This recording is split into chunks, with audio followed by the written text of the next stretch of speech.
So let's start with Makai Becton. Simply his strengths and weaknesses, and specifically, I want to ask you about watching your breakdown. One of your comments stood out to me. You said something like, he's 370 pounds. And he's not fat. Yeah, and he doesn't know how to use it yet. So just explain that to me, because I really like that, and just his strengths and weaknesses in general. He's 365, not a fat guy, but he doesn't really know what that means just yet. Yep. So Becton is the guy that has the highest ceiling out of everybody, because he has no clue about football, but he knows everything about whooping people. So you may look at his feet and say that they may look a little heavy, but they travel well. And that may make you a little nervous, but I think as long as he can get to his landmarks, he's good to go. And I think that's a common thing amongst these top 5 or so, tackles, I would say offensive linemen, is that they can fit in most systems because they're powerful enough to move guys. But if you're running outside zone stuff, inside zone, if you're doing backside things, they can climb to the next level. You're running jailbreak screens, they can get to, safeties and all that. So Becton, even though he's the biggest boy out of all of them, you don't have to consider him this Marley type guy. Some people will watch him and not do research and say, oh, he's 365 pounds, put him at guard and let him maul people. Absolutely not. He can move with the best of them. If you look at those athletes versus Clemson, you look at those guys in North Carolina, he was moving well with those guys. His problem is that he doesn't know how to use his hands. He doesn't know how to lean on people. He doesn't know how to properly use all of those offensive line tools and techniques that you can get from that belt to be successful and polished. Makai Becton lines up day one whooping people. It's not going to be pretty. It's not going to look cute. He may get some holding calls here or there, but if you teach him how to use his hands, hey, put your feet there, don't hit that guy, and hey, you're 365 pounds, lean on this dude and see what happens, then Makai Becton gives you the best kind of package as an upside guy. When you watch Wirfs, what are you seeing compared to what you're seeing with some of these other tackles, the Bectons and the Jedrek Wheels of the world? Positives. It's a good thing that he has this major athleticism. That's fantastic. It's a good thing that he can maul people, that he's super strong, physical, great size and all that. But just because he has a particular type of athleticism doesn't mean you should just keep him in one spot. Because I get really serious with his offensive line thing. And I love it. Hey, that's why you're on here, man. I love it.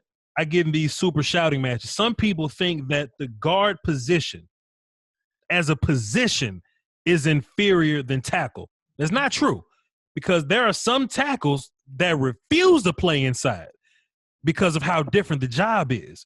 Worse, he loses a lot of gap exchanges. He loses against some of these quick, twitchy guys. Not because he's not athletic. He's losing athletically. But it's just a lot of other nuanced things going on. But when you see him blocking down on guys, you see him inside zoning, outside zoning, second level blocking, digging 3 techs out of B gap, you go, man, if that dude was at guard, it'll make a lot of sense. Jump to Jedrek Wheels here, watching your film breakdown there. It was pretty clear. It's hard to find something negative to say about this kid. What do you love about Jedrek? He's fantastic at everything. We don't get a lot of these top-tier tackles in the league. And when it's time to get them, it's time to get them. Giddy up.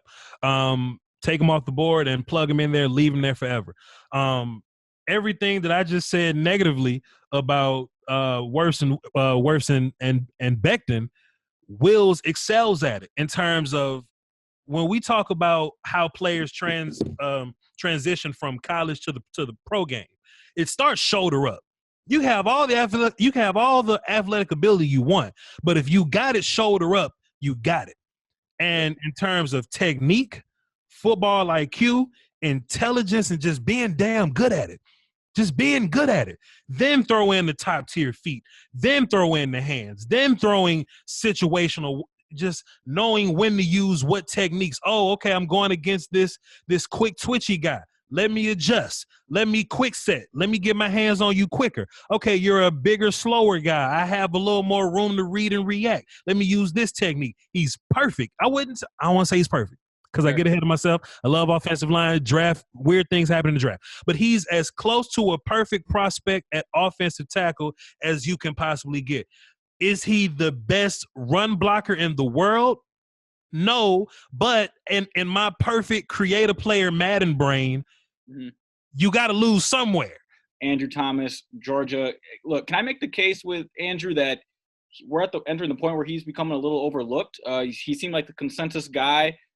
These draft evaluation processes, they get long. We don't see these kids December, January, and then they disappear till draft day.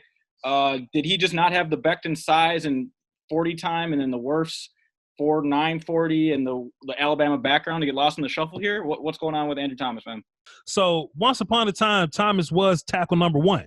Right. He was considered to be tackle number one. And the film didn't change.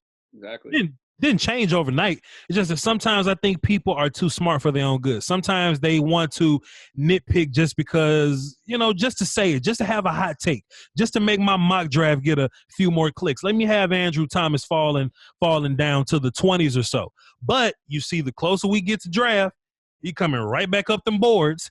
The film didn't change. Nothing changed. So we talk about Andrew Thomas. He's just as top tier as Jedrek Wheels. Not as good, though, but it's not this big gap between them. He's my tackle number two. He's another big guy with great feet, pretty good pass blocking ability, but he's really, really, really good running the football, physicality. He has this thing that I call a tactical lean. And he just leans on people and they fall. It just works. Andrew Thomas is one of my favorite players. If Jedrek Wheels didn't exist, Andrew Thomas would be the top guy. Like I said, he's my tackle number two, my O-line number